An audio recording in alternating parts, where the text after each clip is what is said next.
자연계에 어떠한 변화도 남기지 않고 일정 온도의 열을 계속해서 열로 변화시킬 수 있는 기관은 존재하지 않는다는 의미의 열역학 법칙은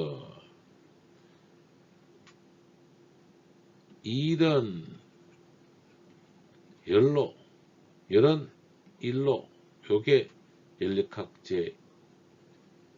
제1법칙입니다.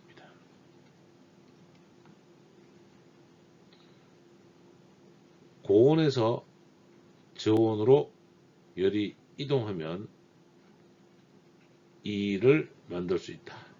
저온에서 고온으로 열을 이동하려면 이일이 필요하다. 이게 제2법칙입니다. 마이너스 273.15도까지 밖에 못 내린다. 제3법칙입니다.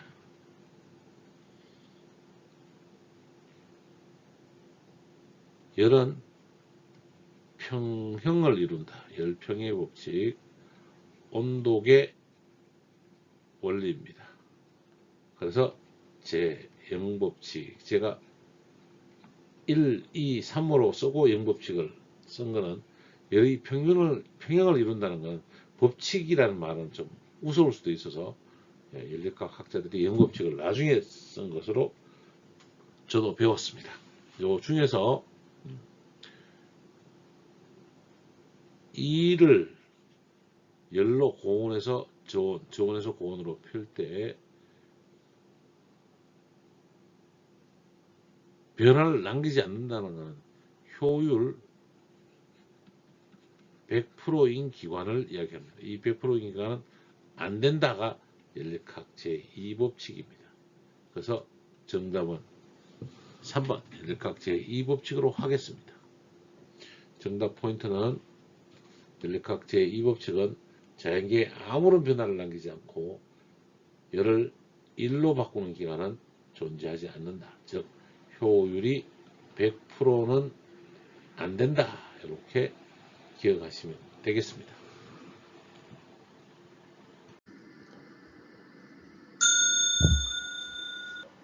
물 10kg을 0도씨에서 70도까지 가열하면 물의 엔트로피 증가량은 물의 비율은 4.18 kJ/kgK 라고 하고 있습니다. 엔트로피 증가량은 ds는 인테그럴 dt분의 dq가 됩니다. 이것을 식으로 쓰면 t분의 gc 델타 t 이렇게 쓰죠. 얘를 우리는 gc ln t1분의 t2로 정리해서 쓰기도 합니다. 그래서 델타 S를 정리하며 물 10kg 물의 비율 4.18 곱하기 ln 0도씨 273분의 70도씨 343 273 플러스 70도씨 이렇게 계산을 해주면 된다는 거죠. 그래서 계산을 해봤더니 약 9.54가 나오겠습니다. 정답은 2번이 됩니다. 정답 포인트를 살펴보면 엔트로피 증가 값은 gc ln t1분의 t2 그래서 식을 넣어서 9.54 kJ/K 정답은 2번이 되겠습니다.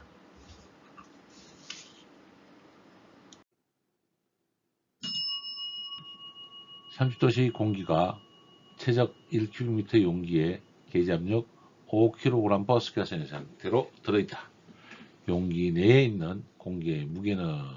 를 물어보고 있습니다.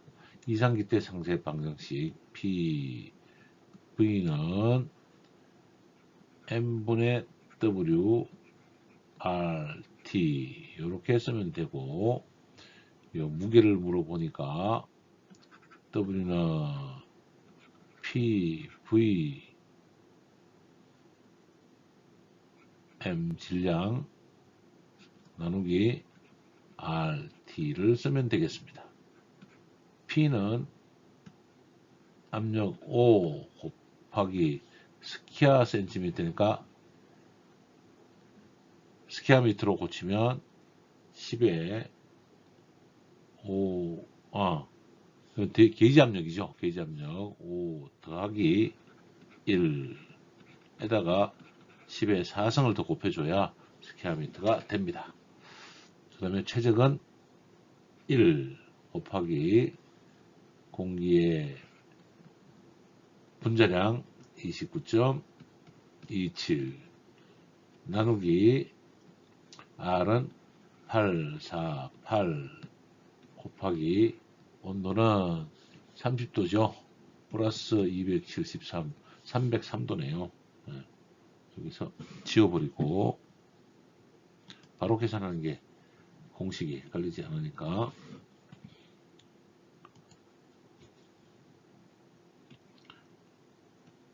303도씨 이렇게 계산을 하니까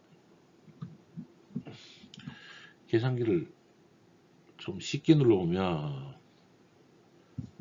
플러스 1.0332 이렇게 써도 되는데 뭐 그렇게까지 정밀하지는 않을 것 같습니다. 6 곱하기 29.27 나누기 848 네, 303은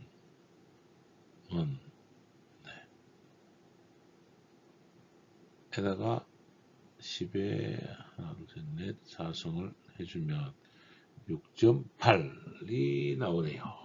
네, 이렇게 바로 6.8이 나오는 것을 바로 알 수 있습니다. 약 6.8의 킬로그램을 알 수 있습니다. 정답 포인트를 살펴보면 이상 기체 상태 방정식에서 PV는 GRT, G가 이 식을 넣으니까 헷갈린다는 말이죠. 그래서 W는 이렇게 정리해버리면 끝나는 거죠.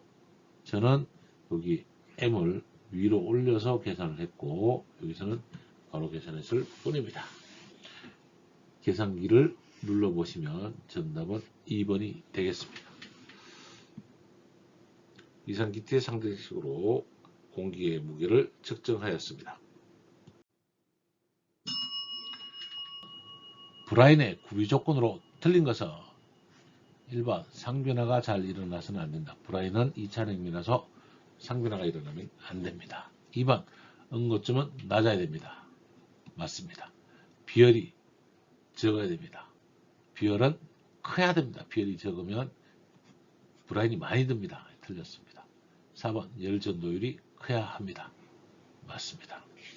비열이 커야 열 용량, 전체적인 열을 가지고 다닐 수 있는 용량도 커질 수 있습니다. 정답 포인트. 브라인은 비열 및 열 용량이 커야 좋습니다. 정답은 3번입니다. 이 외에도 점성이 적어야 좋고 부식성이 적어야 좋고 가격도 싸야 좋습니다.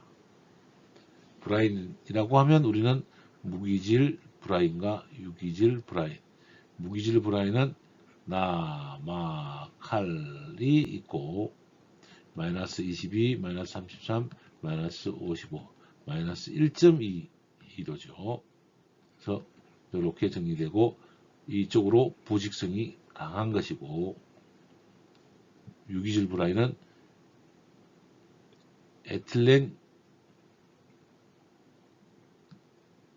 그리콜과 프로필렌 그리콜이 있습니다. 브라인 구비 조건에서 브라인 종류까지 살펴보았습니다. LNG, 액화천연가스의 냉열 이용 방법 중 직접 이용에 속하지 않는 것은 공기 액화 분리 장치 사용합니다. 염소 액화 장치는 사용하지 않습니다. 냉열 발전 직접 이용하는 방법입니다. 액체 탄산가스 제조할 때도 직접 이용 방식으로 사용을 합니다. 정답 포인트에서 LNG -160도씨의 액화천연가스의 냉열 이용을 하는 방법은 공기를 액화 분리할 때, 액체 산소, 질소, 알코올을 생산할 때 사용하고, 냉열 발전, 액체 탄소가스 제조할 때, 냉동창고 및 동결장치 사용할 때, 해수의 담수화 사용할 때 사용합니다. 염소 액화장치는 LNG 냉열 이용 방법과 관계없습니다.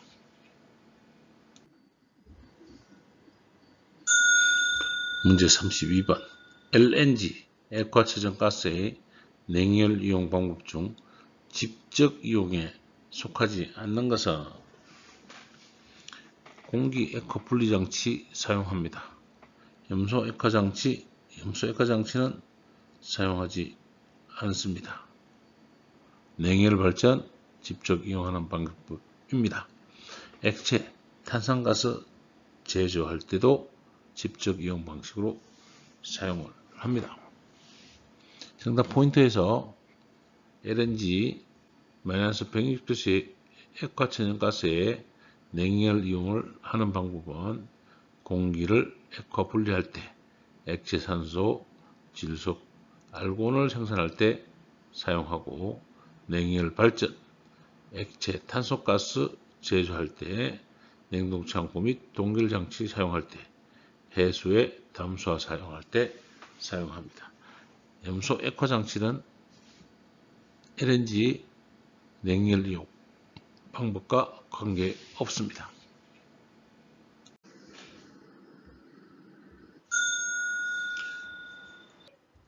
(1마력은) 약 몇 BTU인가? 1마력은 HP니까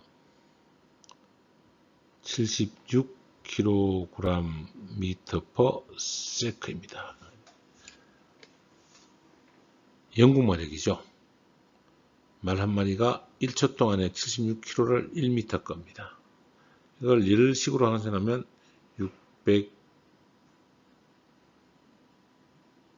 640.7 정도 돼서 우리는 약 641kcal/h로 계산합니다.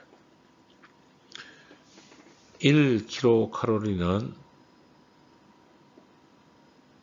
3.968 BTU가 되므로 641 곱하기 3.968을 해보면 641 곱하기 3.968은 2543, 약 2543 BTU hour. 그래서 위에 봤더니 가장 큰 삭값이 2547.6 BTU per hour로 되겠습니다. 정답 포인트 1마력은 76kg/m/s 641.6 kcal/h. 이거는 좀 잘 이해가 안 돼요. 2564 BTU 2546 BTU 정답은 4번이라고 합니다. 제가 푸는 방식과 약간의 오차가 있을 수 있으니 검토 확인해 두시기 바랍니다.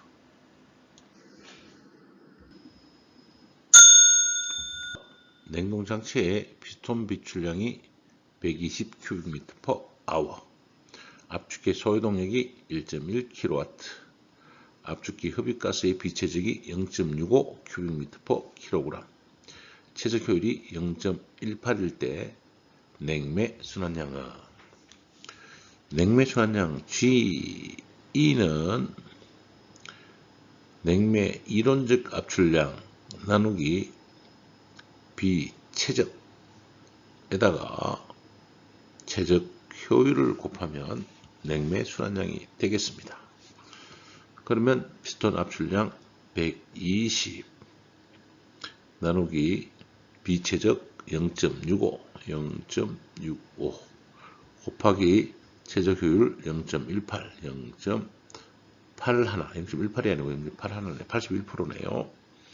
그래서 계산하면 약 149.54가 되겠습니다. 저는 계산하지 않고 검증하지 않습니다. 여러분이 계산하셔서 검증해 주시기 바랍니다. 149.54니까 2번 150kg/h를 정답으로 하겠습니다.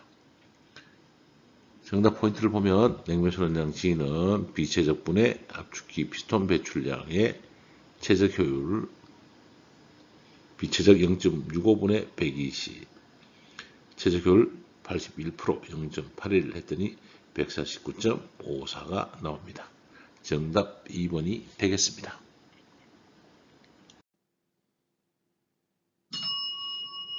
문제 28번 압축기에서 축마력이 400kW이고 도시마력은 350kW일 때 기계효율은 도시마력은 지시마력이라고도 하고요. 지시동력이라고도 하고 이론 동력이라고도 합니다. 그래서 효율은 입력분의 출력, 입력이 축마력이고 출력이 지시마력이 됩니다. 여기에 100을 곱하면 퍼센티지가 나오고 효율값만 구하면 소수점으로 나오겠지요.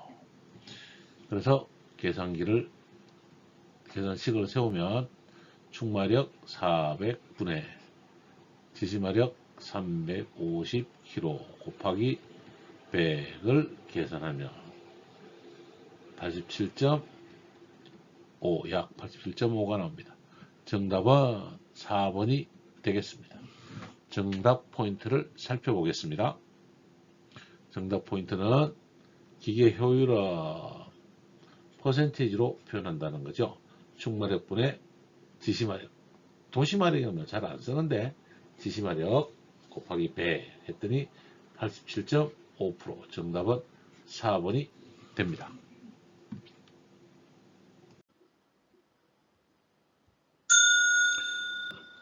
헬라이드 토치를 이용한 누설 검사로 적합하지 않는 냉매는 헬라이드 토치는 프레온 냉동기에 쓰이는 냉매인데요. R717은 암모니아죠. 123, 22, 114는 다 프레온계 냉매입니다. 그래서 1번이 정답이 되겠습니다.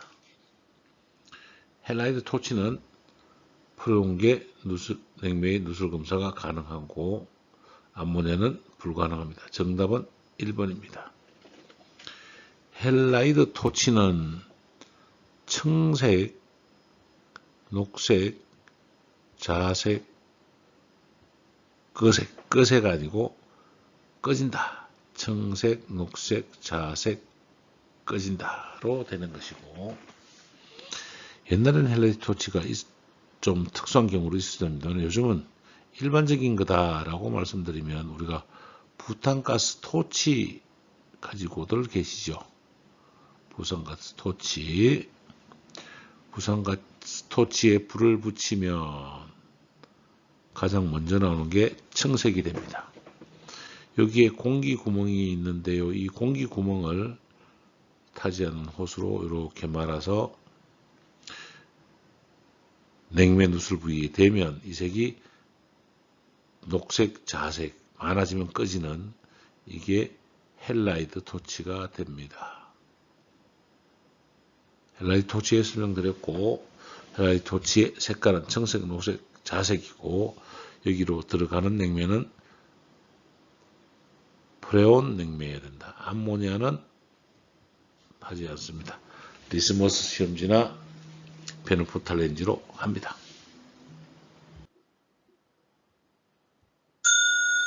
문제 26번. 헬라이드 토치를 이용한 누설 검사로 적합하지 않는 냉매는, 헬라이드 토치는 프레온 냉동기에 쓰이는 냉매인데요. R717은 암모니아죠. 123, 22, 114는 다 프레온계 냉매입니다. 그래서 1번이 정답이 되겠습니다. 헬라이드 토치는 프레온계 냉매의 누설 검사가 가능하고 암모니아는 불가능합니다. 정답은 1번입니다. 헬라이드 토치는 청색, 녹색, 자색, 끄색 아니고 꺼진다. 청색, 녹색, 자색, 꺼진다로 되는 것이고, 옛날에는 헬라이드 토치가 좀 특수한 경우로 있었는데 요즘은 일반적인 거다라고 말씀드리면 우리가 부탄가스 토치 가지고들 계시죠. 부산가스 토치. 부산가스 토치에 불을 붙이면 가장 먼저 나오는 게 청색이 됩니다. 여기에 공기 구멍이 있는데요. 이 공기 구멍을 타지 않은 호스로 이렇게 말아서 냉매 누설 부위에 대면 이 색이 녹색, 자색, 많아지면 꺼지는 이게 헬라이드 토치가 됩니다. 헬라이드 토치에 설명드렸고, 헬라이드 토치의 색깔은 청색, 녹색, 자색이고, 여기로 들어가는 냉매는 프레온 냉매여야 된다. 암모니아는 하지 않습니다. 리스머스 시험지나 페누포탈 렌즈로 합니다. 몰레르 선도상에서 건조도 X에 관한 설명으로 옳은 것은, 몰레르 선도를 먼저 그려보는 게 좋을 것 같은데요. pH 차트인 몰레르 선도를 그려보면 포화 X선 인계점을 지나서 금포화 전기선을 타고 두 개의 등압 변화, 응축 압력과 증발 압력, 압축기 흡입 쪽은 근포화 전기 상태로 압축기가 압축을 해납니다. 이때의 변화는 단열 변화이고, 단열 변화 중에서도 엔트로피 변화입니다. 엔트로피는 dQ분의 dT죠. 그래서 엔트로피 변화가 없는 등 엔트로피 변화가 되고, 관행각도 5도 정도 주고, 관행각도 5도씨 정도 주면 요 온도는 실제로 25도가 되고, 팽창밸브에서 팽창해서 증발기로 들어갑니다. 다시 빨간색을 좀 써야 되겠네요. 이때 이 엔탈피 값은 증발기에 관한 값이니까 A, B, E, F 값으로 잡고 HA-HE를 우리는 냉동 효과라고 하고, HB-HA의 값을 압축 일량 AW라고 하고, HB에서 HE까지를 응축기 발열량이라고 합니다. 이때 건조도 X에 대한 이야기를 하고 있네요. 증발기에 해당이 되는, 색깔을 바꿔서 증발기에 해당되는 금포화 전기선과 포화 X선의 요 선값을 잡으면 요 값은 냉매의 잠열량에 해당이 됩니다. 몰레르 순도상의 포화 X선상의 근조도는 포화 X상은 0, 요 부분은 0, 요 부분은 근조도 1, 즉 근조도 1이라는 이야기는 가스가 100%라는 이야기고, 여기는 액이 100%, 가스는 0%라는 이야기입니다. 그래서 이거는 아니고요. 액체 70%, 전기 30%인 냉매의 근조도는 액이 70%니까 여기 한 30% 정도 되기 텐데 0.3이지 0.7은 아닙니다. 틀렸습니다. 근조도는 습포와 전기 구역 내에서만 존재한다. 즉 잠열 상태에 있는 이 부분만 습전기 구역에서만 존재합니다. 맞습니다. 4번 근조도라 하면 과열 전기 중 전기에 대한 포화 액체의 양을 말한다. 아닙니다. 근조도라 하면 포화 전기에 해당되는 가스의 양을 근조도라고 합니다.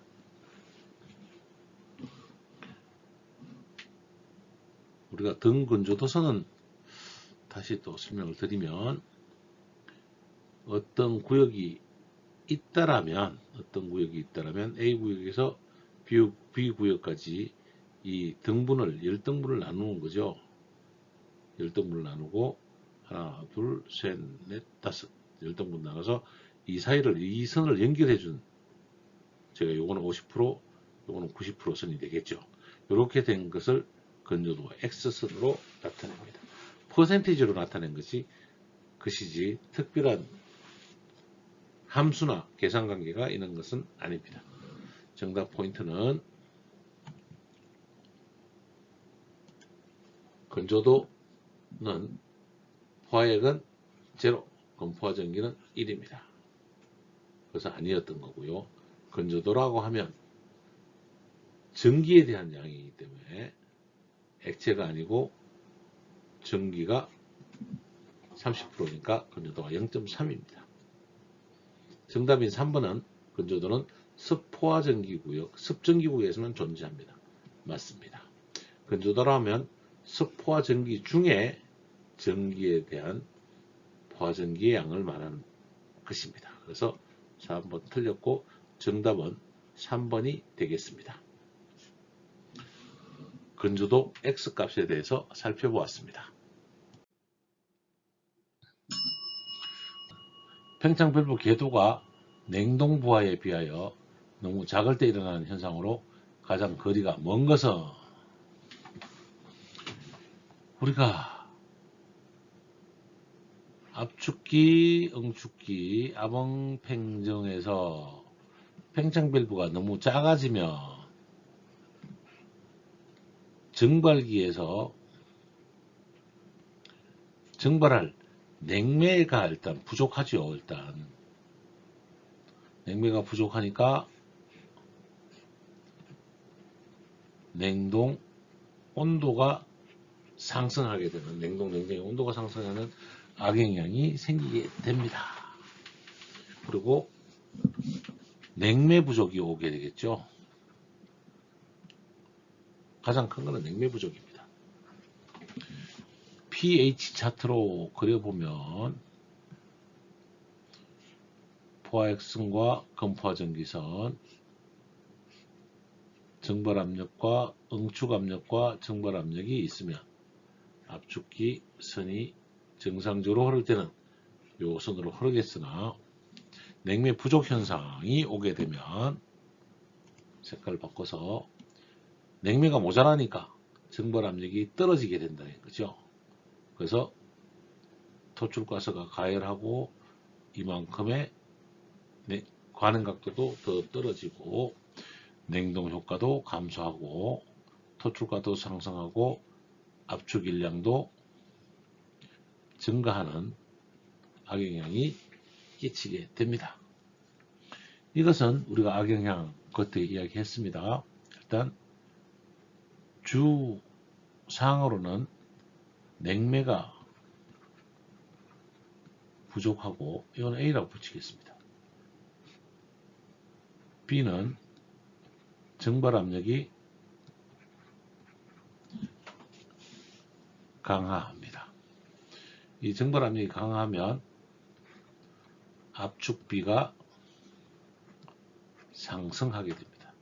이제 악영향 똑같습니다. 증발 압력이 떨어지든지 응축 압력이 불응축 가스 때문에 올라가든지 이 상태가 되면 일단 토출가스 온도가 상승합니다. 윤활유가 열화하고 탄화합니다. 윤활 역할을 못하니까 압축기가 소손됩니다. 압축기가 소손되니까 축수 하중도 증가합니다. 각종 효율은 감소합니다. 여섯 번째로는 냉동 효과가 감소합니다. 압축 일량이 증가합니다. 여덟 번째는 성적 계수가 감소하는 악영향이 생기게 됩니다. 물론 관행 각도도 저하하겠죠. 여기에 비해서 이제 문제를 하면 되겠습니다. 토출가스 온도 상승, 토출가스 온도 상승합니다. 맞습니다. 압축기 소요동력 당연히 커졌죠. 맞습니다. 냉매 순환량 감소, 냉매가 부족하기 때문에 순환량 감소합니다. 압축기 실린더 과열, 압축기 실린더가 과열을 합니다. 압축기 소요동력이 감소가 아니고 증가네요. 깜짝이야. 놀랬습니다. 네, 2번이 정답이 되겠습니다. 압축기 소요동력이 증가합니다. 알고도 이렇게 덤벙대면 틀립니다. 정답 포인트를 보면 팽창 밸브 궤도가 가소 시에 일단 증발 압력이 저하고 증발 온도가 저하합니다. 그렇기 때문에 증발 압력이 저하되는 압축비가 증가합니다. 윤활유가 열화하고 탄화합니다. 압축기 실린더 과열하고 토출가스 온도가 상승하고 실린더 과열하고 윤활유 열화하고 탄화하고 냉매 순환량이 감소하면서 냉동 능력은 당연히 감소합니다. 압축기 소요동력이 증가하면 이제 성적 계수가 감소하는 악영향이 생기겠습니다. 팽창 밸브 작을 시에 소요동력이 증가한다. 일단 악영향이 끼치게 됩니다. 이걸 물어보는 이유는 냉동기가 다 정상인데 냉매가 부족해서 냉동 온도가 안 떨어질 때 우리는 팽창 밸브 구경을 살펴보라고 이 문제를 배우는 것입니다.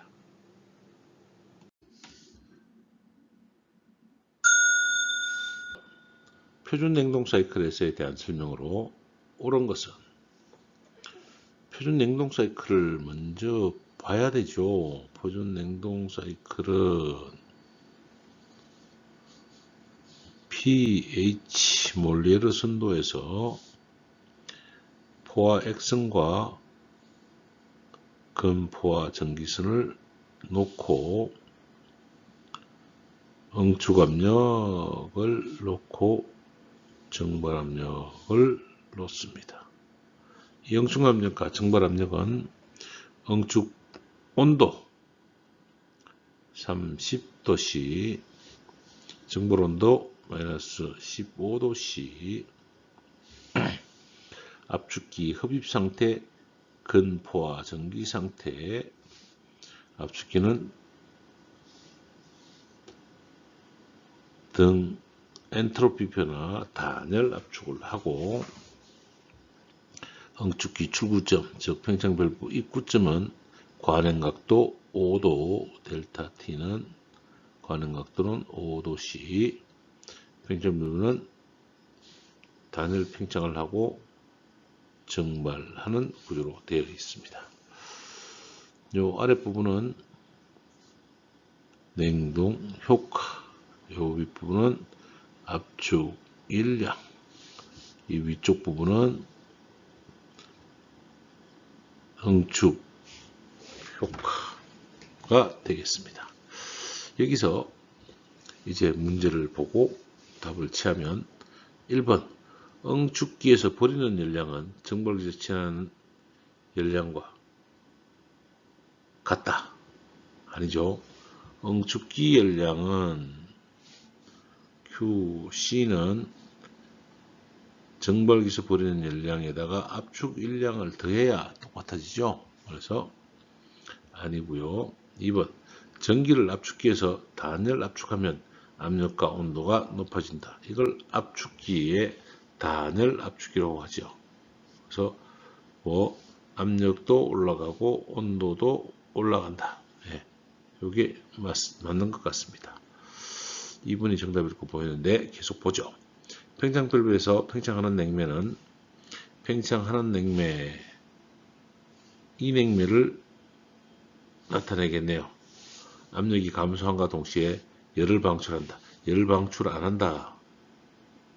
단열 팽창을 합니다. 열 방출이 없습니다. 그래서 틀렸습니다. 4번 정발기에서 냉매 정발 온도는 그 압력에 대한 포화 온도보다 낮다.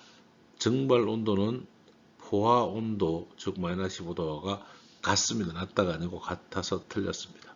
그래서 정답은 2번으로 하겠습니다. 정답 포인트를 보면 1번 응축기에서 버린 열량은 정발기에서 취하는 열량에다가 압축기 열량을 더하는 것입니다. 2번 팽창밸브에서 팽창하는 냉매는 압력이 감소함과 동시에 열을 흡수하여 프레시 가스가 발생한다. 그랬습니다. 요만큼이 프레시 가스가 되겠네요. 4번 정발기 내에서 정발 온도는 그 압력에 대한 포화 온도와 같습니다. 정답은 2번 전기를 압축해서 단열 압축하면 압력과 온도가 높아진다. 정답이 되겠습니다. 표준 냉동 사이클 한 번 더 정리하고 살펴보았습니다.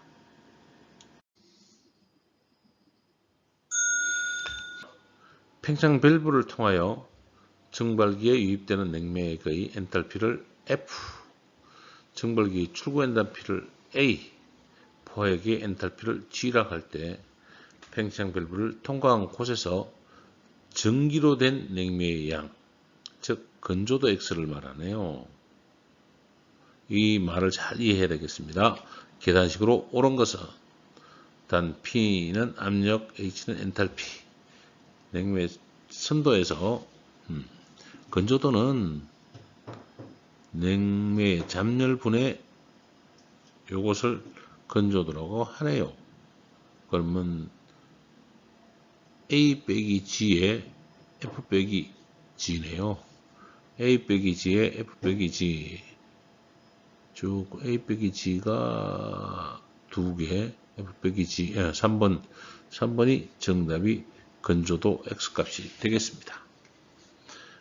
정답 포인트를 살펴보면 건조도 X는 냉매 중 전기가 차지하는 비율, 선도상에서 이렇게 찍히면 요 부분을 X값이라고 합니다. 정답은 3번 A-G분의 F-G. 정답 3번. 냉동용 스크류 압축기에 대한 설명으로 틀린 것은 1번 왕복동식에 비해 최적 효율과 단열 효율이 높다. 왕복식에 비해서 최적 효율과 단열 효율이 높습니다. 맞습니다. 2번 스크류 압축기의 로터 압축은 일체식으로 되어 있고 구동은 순노트에 의해 이루어진다. 맞습니다. 스크류 압축기는 순노트, 즉 밖으로 일어난 요 로트 축이 있고 모터가 달리면 물론 기어도 있겠죠. 그리고 암로트가 연결되는 이렇게 스크류 압축기가 연결돼서 돌아가는데 순로트의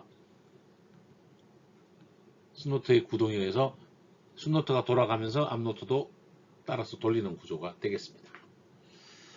3번 스크류 압축기 로트의 구성은 다양하나 일반적으로 사용되고 있는 것은 순로트 4개, 암로트 4개인 것이다. 아닙니다. 순로트도 1개, 암로트도 1개, 1대1로 돌아가게 됩니다.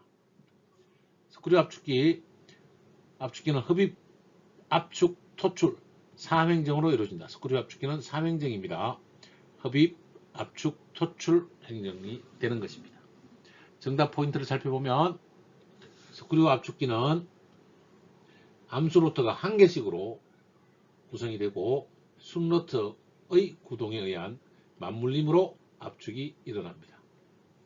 정답은 3번이 되겠고 흡입, 압축, 토출 3행정으로 일어나고 최적 효율과 단열 효율이 좋고 일체식으로 되어 있는 압축기는 냉동용 스크류 압축기가 되겠습니다. 다음 중 스크롤 압축기에 관한 설명으로 틀린 것은 1번 인볼루트 G형의 2개의 맞물린 스크롤의 부품이 선의 운동을 하면서 압축하는 용접형 압축기이다. 맞습니다. 2번 토크 변동이 적고 압축 요소의 미끄럼 속도가 늦습니다. 미끄럼이 미끄럼이 없기 때문에 효율이 좋은 방식입니다. 3번 용량 제어 방식으로 슬라이드 밸브 방식, 리프트 밸브 방식이 있다. 슬라이드 밸브 방식은 있는데 리프트 방식은 왕복식에 사용하는 것이라서 없습니다. 틀렸습니다. 4번 고정 스크롤, 선의 스크롤, 자전 방지, 커플링, 크랭크 축 등으로 구성이 되어 있다. 맞습니다.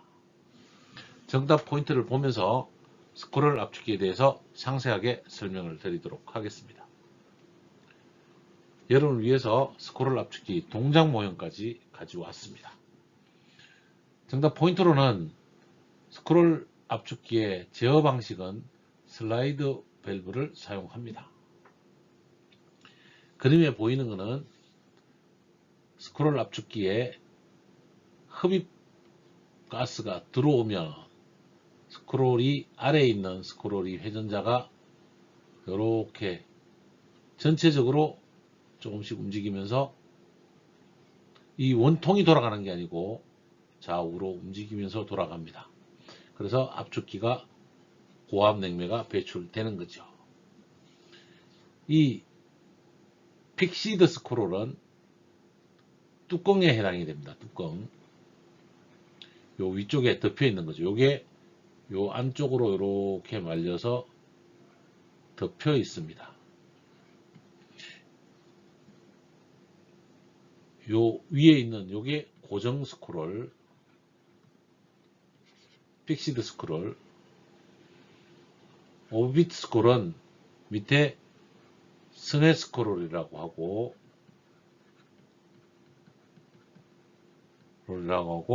크랭크 축에 모터에 고정이 되어 있습니다. 크랭크 축에 의해서 모터에 고정이 되어 있어서 요 안쪽 스크롤이 크랭크 축과 모터로 구성이 돼서 돌아가게 되는 거죠. 이 방식으로 되어 있는 게 스크롤 압축기 운동 방식이고 정답은 3번이죠. 3번 슬라이드 밸브로 제어합니다. 그 다음에 인볼루트 G형 이렇게 생긴 G형을 인볼루트 G형이라고 하고 하나는 고정자, 하나는 선회자로 되어 있습니다.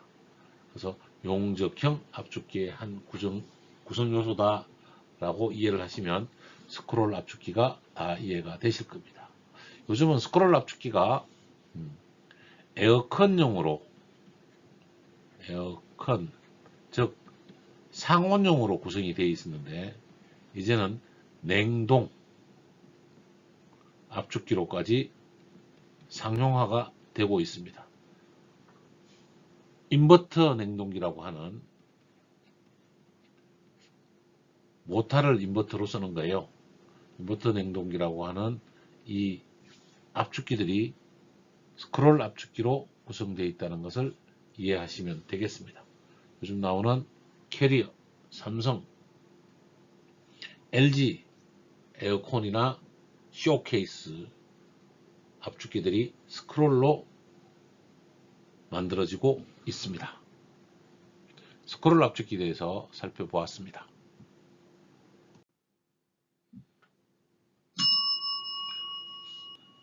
냉매가 암모니아일 경우에는 주로 소형의, 프레온일 경우에는 대용량까지 광범위하게 사용되는 응축기입니다. 전열이 양호하고 설치 면적이 적어도 되나 냉각관이 부식되기 쉬운 응축기는, 자, 일단 암모니아에도 사용이 가능하고 프레온에도 사용이 가능한 응축기, 이중간식 횡형 7통로형을 쓰는데 7통로형은 프레온에 많이 쓰이니까 이중간식이나 횡형 쉐덴 튜브식인데 프레온에서 대용량이니까 3번 횡형 쉐덴 튜브식 응축기로 정답을 정하겠습니다. 정답 포인트는 횡형 쉐덴 튜브식 응축기입니다. 암모니아와 프레온 장치에 광범위하게 사용이 되고 전열도 양하고 설치 면적도 적은데 냉각관 부식이 되기 쉬운 응축기가 3번 횡형 쉐덴 튜브식 응축기입니다.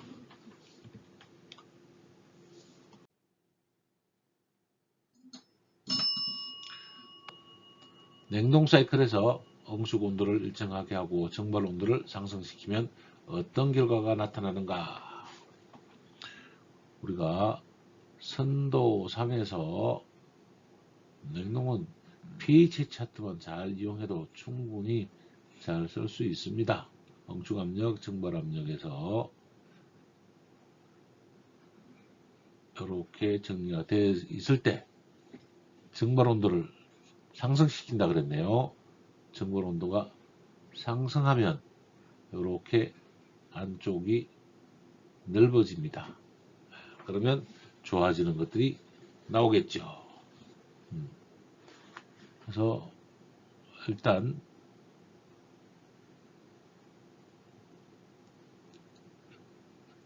정발 압력이 상승합니다. A. 정발 압력이 상승하면 B. 압축비가 감소해집니다. 압축비가 작아지죠. 압축비는 P 2분의 PC가 되는 것이고 이게 작아집니다. 이제 물론 정발 온도 상승을 했을 때 정발 압력이 상승하는 요 기준점이 정해지면 제가 항상 정리하는 압축비 상승, 토출 가스 온도 상승, 윤활유 열화 탄화가 없어집니다. 토출가스 온도가 감소하고 조순증량이 되니까 윤활유 열화 탄화가 없어지고 토출가스 온도가 양호해지고, 그렇죠? 축수하중도 줄어들고 압축기 소선도 생기지 않고 각종 효율들이 증가하고, 여섯 번째 압축 일량 AW는 감소하고 냉동 효과는 증가하고 성적계수는 증가하는 좋은 영향이 생깁니다. 그래서 냉동 효과 증가, 압축비는 감소, 압축일량 증가 안 하죠. 압축일량 감소, 토출가스 온도 감소, 좋은 영향으로 영향이 생깁니다. 정답 포인트, 정발온도 압력 변화를 표로 교수님께 만들어 주셨네요. 압축비가 상승하니까 감소, 냉동 효과 증가, 압축기량이 적어지고 토출가스 온도 적어지고 성립계수가 증가하는 좋은 영향으로 영향을 미치게 된다. 이 말씀을 드립니다. 정답은 1번. 증발 온도가 올라가면 성적계수가 올라가고 냉동 효과가 좋아집니다.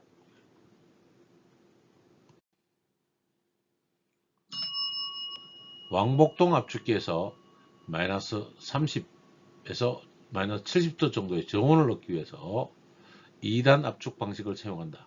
그 이유로 틀린 것은 1번 토출가스의 온도를 높이기 위해서 토출가스 온도를 낮추기 위해서 사용합니다. 1번이 틀렸습니다. 2번 윤활유의 온도 상승을 피하기 위해서 토출가스 온도를 낮추면서 윤활유의 열화 탄화도 막습니다. 맞습니다. 3번 압축기 효율 저하를 막기 위해서 효율 상승을 위해서 2단 압축을 채용합니다. 4번 성적계수를 높이기 위하여 채용합니다. 맞습니다. 정답 포인트, 2단 압축 채용을 하는 것은 마이너스 30에서 70도 정도일 때 토출가스 온도 상승을 억제해서 효율 상승과 성적계수와 토출가스 온도를 낮추기 위해서 사용하는 것입니다. pH 차트를 그려보면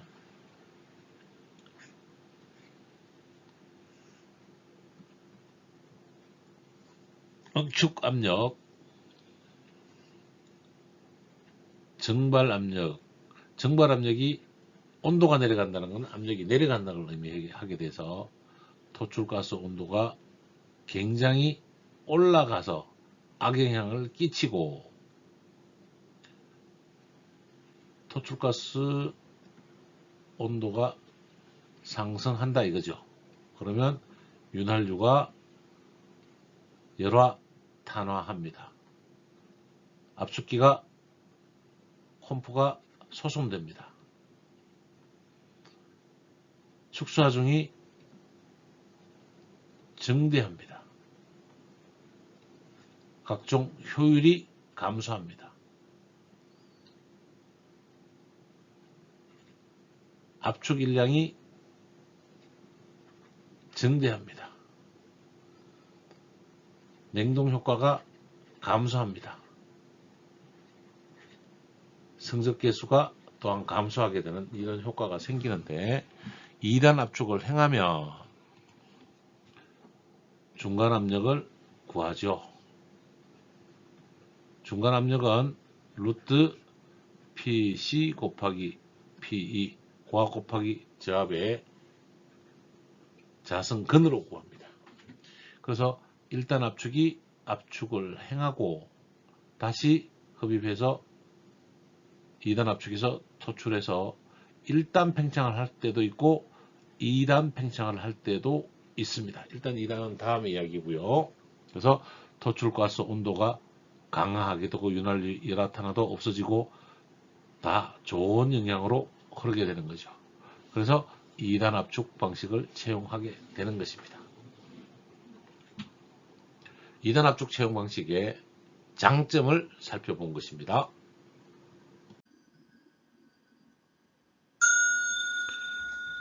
냉동장치에서 윤활의 목적으로 가장 거리가 먼 것은 윤활유는 기본적으로 윤활작용,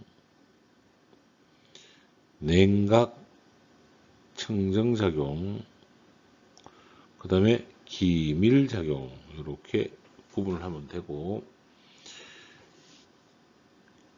기본적으로 청정작용에는 방청작용도 들어갈 것이고요. 기밀작용에는 축봉장치나 패킹 장치 등을 보호하는 작용이 되겠습니다. 가장 큰 것이 윤활유의 목적입니다.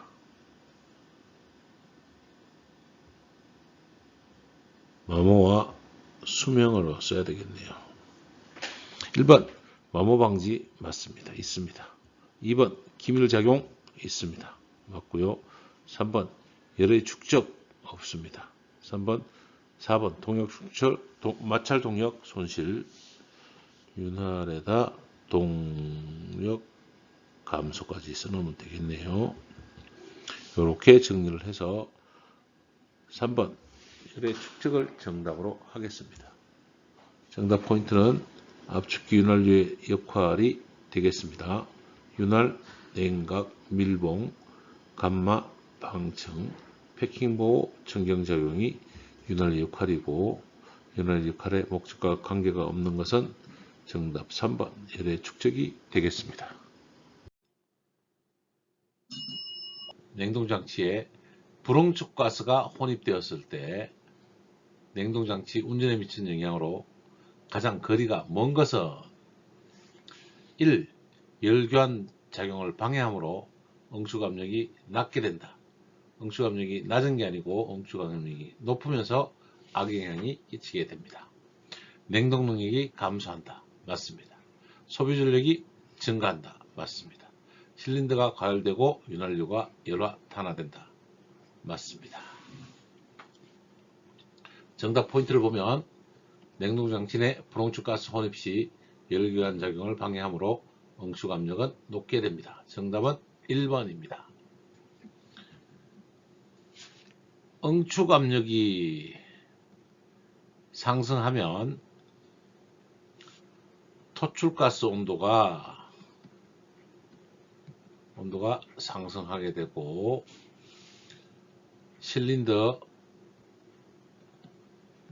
과열되고 윤활유가 열화 탄화됩니다. 윤활유가 열화 탄화되면 압축기가 소손됩니다.